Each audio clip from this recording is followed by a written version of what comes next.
Shalom and welcome to another in our series of podcasts from Temple Beth Am, a dynamic center for conservative Judaism in Los Angeles.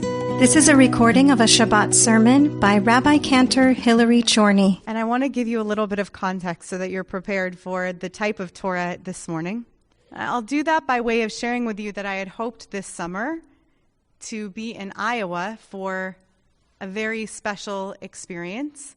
A miniature sabbatical that would have been a summer writing workshop where I would have gone with Mia Pardo and Annie Spar, who are both dedicated writers, authors in our community, in addition to their other professional and personal and leadership roles. And that didn't happen for obvious reasons. So for my own personal sense of growth in writing, I've been doing a lot of writing on my own. A lot of you have a sense that writing is something that I do lishma, for its own sake. And I'm really excited to share with those who are with us this morning and watching this morning and who might listen to this later as a podcast that I've enrolled in the UCLA Extension Certificate Program for creative nonfiction writing, which may take me as long as 5 years to complete because I'm going to do it one course at a time, one very slow course at a time. But I'm really excited about it because it's my intention to bring creative nonfiction writing together with the way that I do Torah. Writing is a passion. I am still deeply in touch with my fifth grade teacher, whom I will share this with, Miss Kathy Kinsella. She's my fifth grade writing teacher. It actually brings tears to my eyes that I'm still in touch with her. She lit up my writing bug many, many years ago. And to this day, I'm proud to share my writing with her and proud to watch as her life continues to be joyful. And this Devar Torah is in that style. Sometimes I share Devar Torah in the style of a Devar Torah, and sometimes it's just a little bit more of a written thing. So this is a little more of a written thing, and I share that with you. And I wanted to let you know that before I shared it with you so that you knew what you were in for. So here it is. There is a small circular indentation in the middle C key on my parents' upright piano. The instrument itself is tucked up against the shared wall between the living room and foyer, its legs permanently sunken an inch into the wild, shale green carpet. No one tunes the piano, as far as I can tell. There's a story behind it, too. Something about inheriting it from a university up in the Bay Area where it was once played by the illustrious Dave Brubeck, except that it almost certainly wasn't, but that's still how the story is told. The legend lends charm to the twangy keyboard. I learned to play the piano as vertical blinds click recklessly against one another down the length of the room and a quiet suburban breeze kisses my neck. My piano teacher lives just down the street at the curve in the road, a third of the way between my house and my elementary school. Her place is at the top of an unforgivingly steep driveway, the Everest of its incline, a daunting climb at 3:05 p.m. on a Tuesday. When I am younger, I walk the hill hand in hand with my dad, who manages the extracurricular circuit, which, at the time, probably includes Hebrew school and soccer, at least in the fall. And when the piano teacher says that I should line my belly button up with middle C, I think she means the round pockmark on my piano at home. Except her own ivory centerpiece doesn't have an indentation, and I am reluctant to ask about it, so I don't. And for years, I'm left wondering.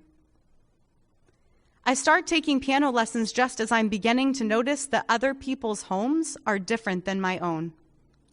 I know, of course, that other people have pets, and we do not.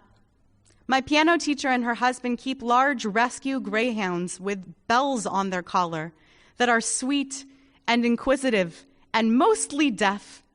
We will eventually get a pet rat named Squirmy, and then a fish, and ultimately several cats, but not for quite some time. Other differences are both smaller and more important. At the piano teacher's house, they have translucent orange sugary juice in their fridge, and this is a foreign and intimidating treat. So is the Nintendo. and I feel a sense of exploitative elation each time I go 4 rounds of Donkey Kong rather than do my homework while I wait for the lesson before mine to finish. There is an elaborate display at Christmas time that fills the whole house with smells that I hadn't known before. Pine, gingerbread, these are new and foreboding. And at first the feeling is that the smells don't belong to me. Later, I will know subcutaneously that it is I who don't belong. I ask about the new dollhouse, and another first, I have a nativity scene explained to me. Our recital will be in a church, and now I understand that I am the foreign object. I go over to friends' houses for sleepovers and experience the adventure of excavating someone else's pantry. The line between thrill and dread thins around age 6 when the host parents are the ones who direct me with a tone I don't recognize, that I probably shouldn't be taking the ham and pineapple pizza, and there are at least 4 boxes of plain cheese, so I shouldn't worry. It doesn't matter to them that at the time my family doesn't keep kosher.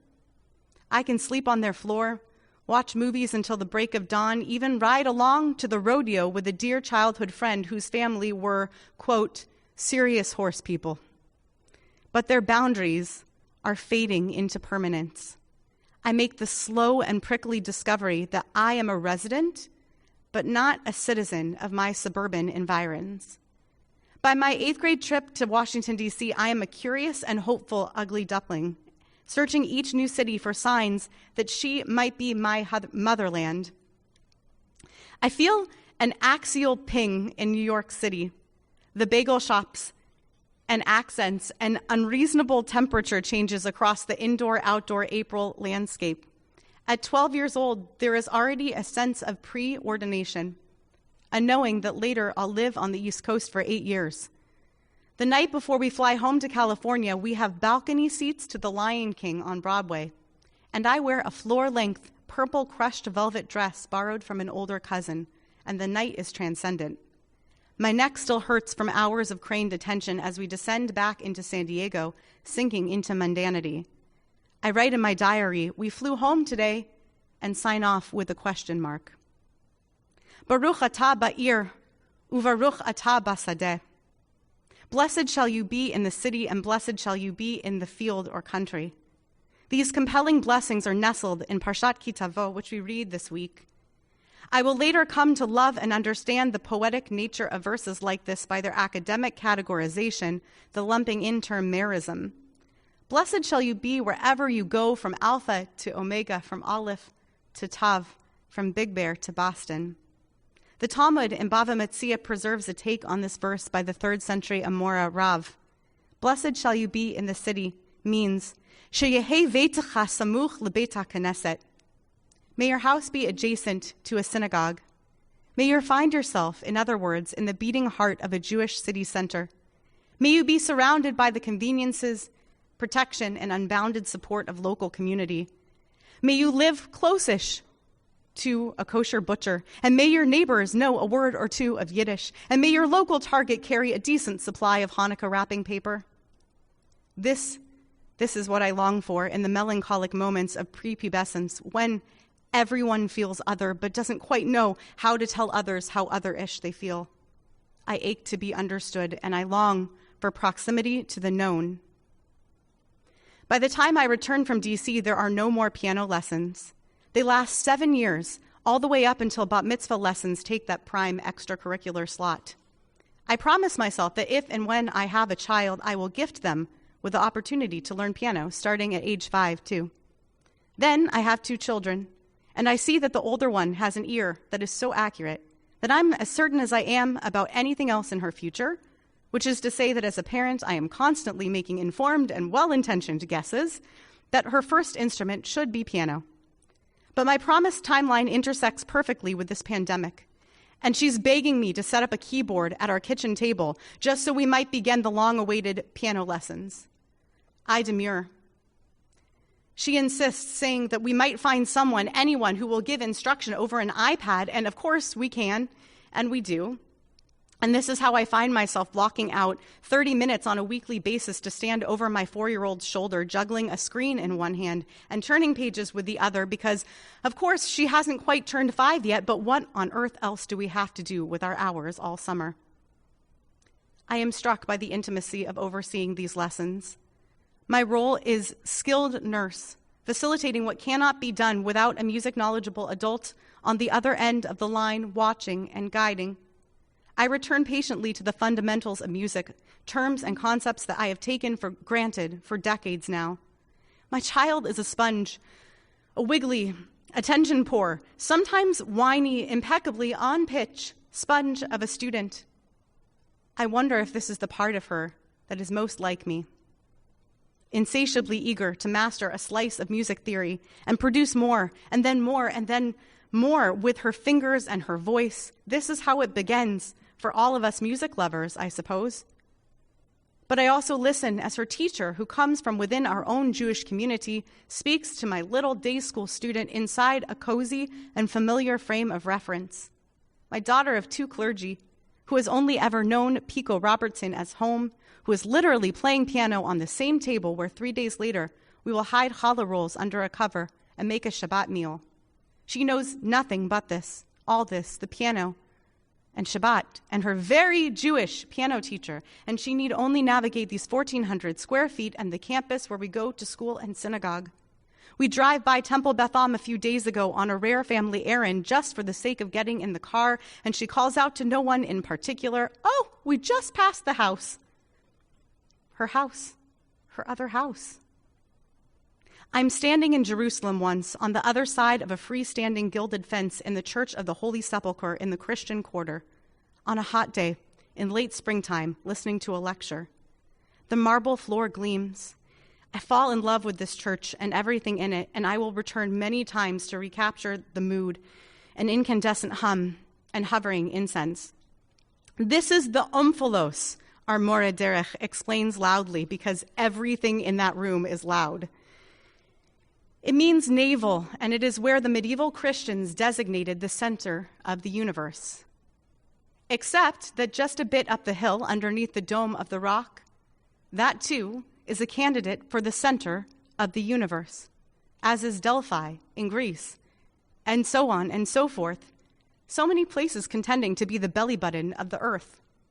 As I listen to my daughter's piano teacher explain middle C, I think about the navel of her universe and her tiny orbit made infinitesimally smaller by this awful scourge of COVID, and I think how she has yet to comb through someone else's cupboard only to go ask them, "What, pray tell, might clamato juice be?"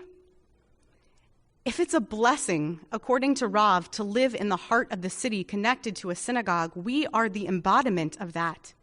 So why then does that blessing feel threadbare? The Talmud in Bava Metzia follows on Rav's teaching with one from Rabbi Yochanan, who says that Baruch atah ba'ir cannot mean that one is blessed by being near a synagogue. Why? Sachar pesiot yesh. There is a reward in the steps one has to take to reach the place where they'll go about doing a mitzvah. You would think the prime real estate is next door to a shul, but the real beauty, the bounty, the reward is in the journey you take every time you set out intentionally from the place you call home to find once again the place you call community and the place where you call upon God. The reward is in the steps. Where is there to step these days? With no journey, no space, no distance to traverse, who will teach her about sugary juice and the smell of pine and nativity scenes? How old will she be the first time someone offers her a slice of pepperoni pizza, the real stuff?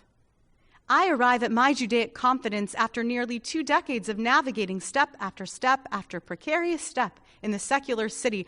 I show her Valentine's Day episodes of her favorite shows, and we visit cities around the world virtually, and with vicarious detail we bake and listen and wonder what other parts and peoples in the world might have to offer if we left our 4 walls, if we could leave our 4 walls.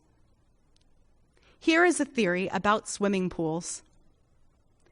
They will always and forever skip a generation. If you grow up in a house with a swimming pool and witness the holy nightmare of a burden it is to take care of the upkeep on a pool, you are most likely going to purchase a home without a pool. Your children, in turn, will be raised without a pool and grow up feeling bereft of that experience. I wish we'd grown up with a pool and choose when they're old enough and if they're able to purchase a home with a pool. And so the cycle continues. This is an instructive metaphor for the tidal pull of an urban, suburban swing of Jewish settlement. Wherever I was raised, I will try to raise my children somewhere better. Somewhere, perhaps, closer to the navel of the universe, which might be anywhere. I return to the merism, Baruch atah ba'ir, uvaruch atah basadeh. Blessed will you be in your city, and blessed will you be in your field. Blessed will you be everywhere and anywhere you go. The real blessing is, or would be, if only there were no such thing as living in the right place or the wrong place, that any place you call home will be a blessing. Shabbat Shalom. You have been listening to another in our series of podcasts from Temple Beth Am, a dynamic center for conservative Judaism in Los Angeles. If you enjoy these podcasts, we invite you to write a review on the Apple Podcast site or wherever you get your podcasts. For more information about Temple Beth Am Los Angeles, go to tbala.org.